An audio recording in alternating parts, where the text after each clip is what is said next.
افتؤمنون ببعض الکتاب وتکفرون ببعض، کہ کتاب کے بعض حصوں پر تو ایمان لاتے ہو اور بعض کا انکار کرتے ہو۔ مسلمانوں میں بھی ایسے، آج دیکھ لیں آپ، جو بعض نام نہاد لبرل قسم کے مسلمان ہیں، ٹھیک ہے عبادت تو سمجھ میں آتی ہے، نماز اچھی چیز ہے، لیکن یہ عورتوں کو حجاب کرنے کیوں کہا گیا یہ سمجھ میں نہیں آتا۔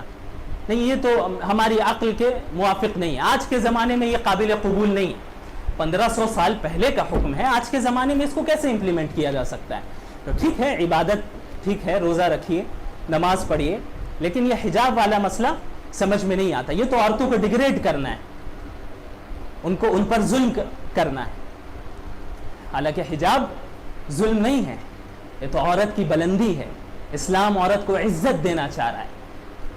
جو نام نہاد لبرل قسم کے لوگ ہیں، مسلمانوں میں ہو غیروں میں ہو، یہ وہ عورتوں کو جو دکھانا چاہتے ہیں، ان کے ذہن میں یہ بات ڈالنا چاہتے ہیں کہ آپ حجاب کے بغیر جب بازار میں آئیں گی تب یہ آپ کی حریت کی دلیل ہے، آپ کی آزادی کی دلیل ہے۔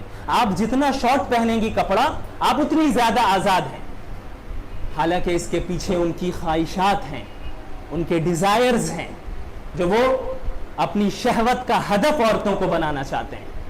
لیکن انہوں نے یہ حیلہ اختیار کیا ہے کہ عورتوں کو یہ بتایا جائے کہ آپ حجاب کے بغیر جب بازار میں آئیں گی تبھی آپ کی عزت ہے، ورنہ یہ اسلام تو آپ کو ڈیگریڈ کر رہا ہے۔ تو آپ کو کیا لگتا ہے کہ بغیر حجاب کے جب آپ بازار میں جائیں گی تو یہ لوگ آپ کو عزت دیں گے؟ سینکڑوں درندوں کی نظر آپ پر پڑے گی، اور اسلام کی نظر میں آپ اتنی بلند ہیں، آپ کا مرتبہ اتنا اونچا ہے کہ اسلام یہ نہیں چاہتا کہ ان درندوں کی گندی نظر آپ پر پڑے۔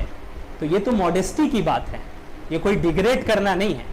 تو بعض کتاب پر ایمان لانا بعض پر نہیں لانا، یہ ایسا اسلام اللہ کو قبول نہیں ہے۔ ایسے اسلام کا یا ایسے دین کا کیا نتیجہ ہے؟ افتؤمنون ببعض الكتاب وتکفرون ببعض فما جزاء من يفعل ذلك منكم الا خزي في الحياة الدنيا ويوم القيامة يردون الى اشد العذاب وما الله بغافل عما تعملون۔ کہ کتاب کے آدھے حصے پر ایمان لاتے ہو اور بعض حصوں پر ایمان نہیں لاتے، تو تم میں سے جو بھی ایسا کرے گا اس کی سزا صرف یہی ہے کہ اس دنیا میں بھی ذلیل و رسوا ہوگا اور قیامت کے دن سخت ترین عذاب میں مبتلا کیا جائے گا۔ اور تم جو کچھ کر رہے ہو اللہ غافل نہیں ہے، اللہ ڈھیل دیتا ہے۔